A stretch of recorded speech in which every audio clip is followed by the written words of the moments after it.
এখন তো বক্তা হওয়ার জন্য মাদ্রাসায় যাওয়ার প্রয়োজন নাই। বড় একটা আজব সময়ের মধ্যে আমরা এখন বসবাস করতেছি। এবং নবীজি এটাও বলেছেন যে করবে কিয়ামত, তখন আলেমদেরকে আল্লাহ পাক উঠিয়ে নেবেন, তখন জাহেলরা আলেম শেষ করবে, নিজেরা গোমরা হবে এবং আমার উম্মতকে গোমরা করবে। সেই জামানায় আমরা হয়তো চলে এসেছি। সে ছিল একসময় ক্রিকেটার, ক্রিকেট খেলতো।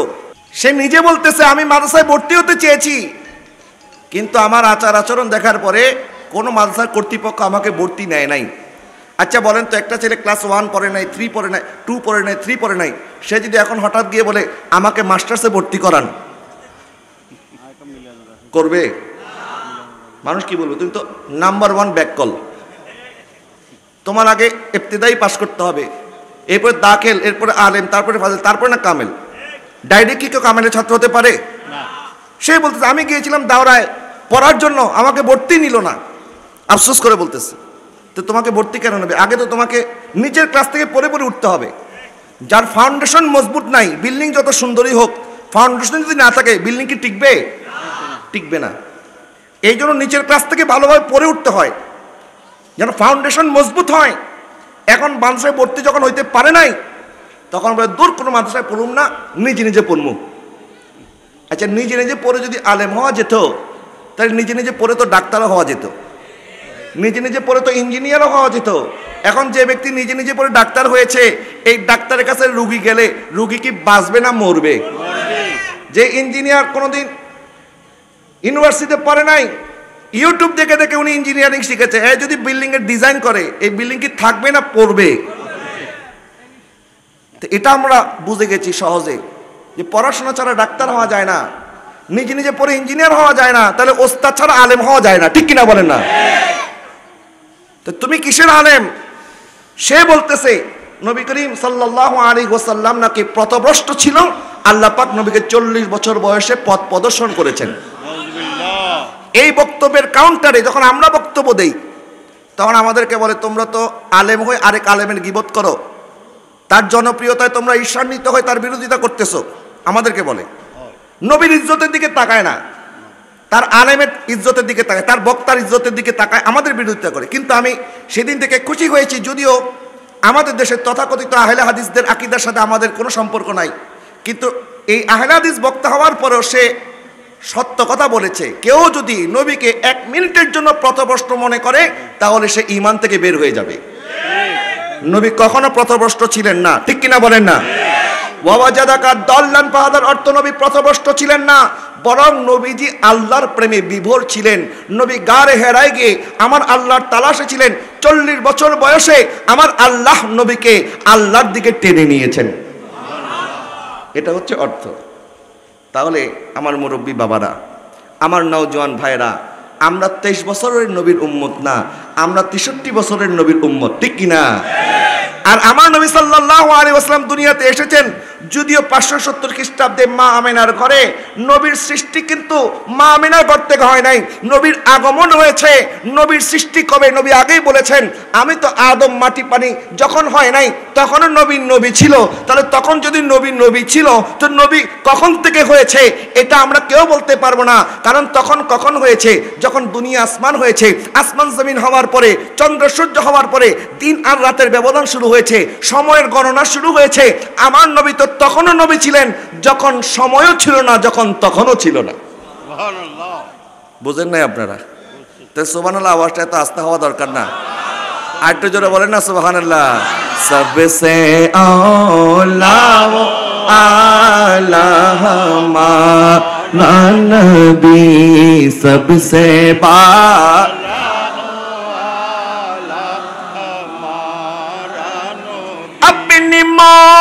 लाका प्यारा हमारा नबी, अपनी मौला का प्यारा हमारा नबी, दोनों आलम का हमारा नबी सबसे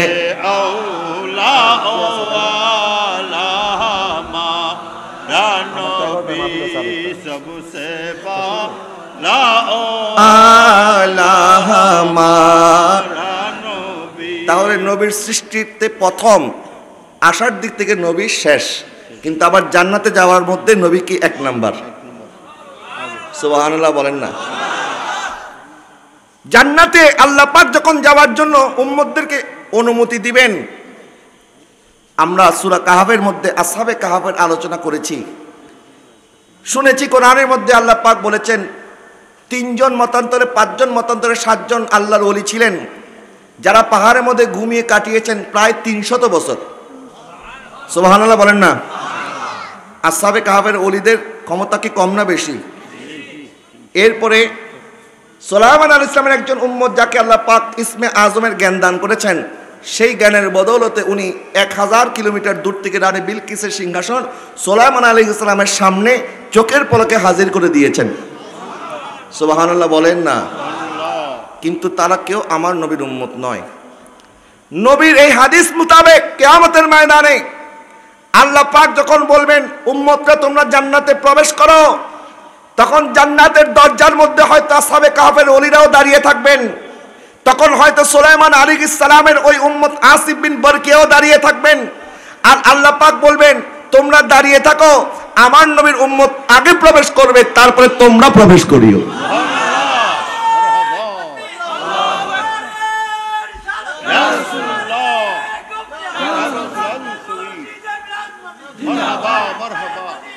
তাহলে সেই নবীর উম্মত হতে পেরে আমরা খুশি না বেজার? মিলাদুন নবী কি চলছে, চলবে, ঠিক কিনা বলেন? মিলাদুন নবী কি বন্ধ হবে না চলবে? মিলাদুন নবী বন্ধ হবে না চলবে? তোমরা যতই ফতোয়া দাও, তোমাদের ফতোয়াবাজি আমরা কোনো পাত্তা দেই না। তোমাদের ফতোয়াকে আমরা জুতার নিচে পেরে আমরা দেখিয়ে দিয়েছি এই দেশের সুন্নি মুসলমান মিলাদুন নবীর পক্ষে আছে, মিলাদুন নবীর পক্ষে থাকবে। কথা বলেন ঠিক কিনা? আর তোমরা সুন্নিদের এই গণজোয়ার দেখার পরে জ্বলছো, জ্বলতেই থাকবা। জ্বলতে রহো নচদি ও জলনা তোমারা কাম হ্যায়।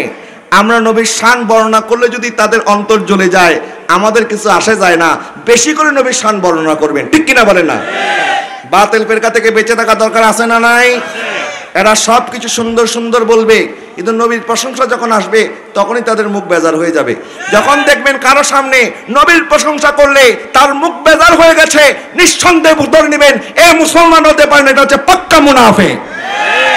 এই মুনাফিক থেকে দূরে থাকা দরকার আছে না নাই? এই জন্য আমি আপনাদেরকে বলতেছি, মিলাদুন নবীর মাহফিল করেই শুধু ঘুমিয়ে থাকলে হবে না। মিলাদুন নবীর মাহফিল করবেন নবীর সুন্নত জীবনে বাস্তবায়ন করার নিয়ত নিয়ে। যে গত 1 বছর যাবত আমরা মিলাদুন নবীর মাহফিলের প্রস্তুতি নিয়েছি। আগামী বছর যদি আল্লাহ পাক আমাকে হায়াত দেয়, আগামী বছর আমি আপনার মাহফিল কমিটির প্রত্যেককে হয়তো জিজ্ঞেস করতে পারি যে এই 1 বছরের মধ্যে 365 দিন সবাই ঠিকমতো নামাজ পড়েছেন কিনা, যাদের দাড়ি ছিল না দাড়ি রেখেছেন কিনা, নবীর সুন্নত মোতাবেক জীবন যাপন করেছেন কিনা। যদি এটা করতে পারেন তাহলে মিলাদুন নবী সার্থক, যদি করতে না পারেন তাহলে মিলাদুন নবী করার মধ্যে কোনো মূল্য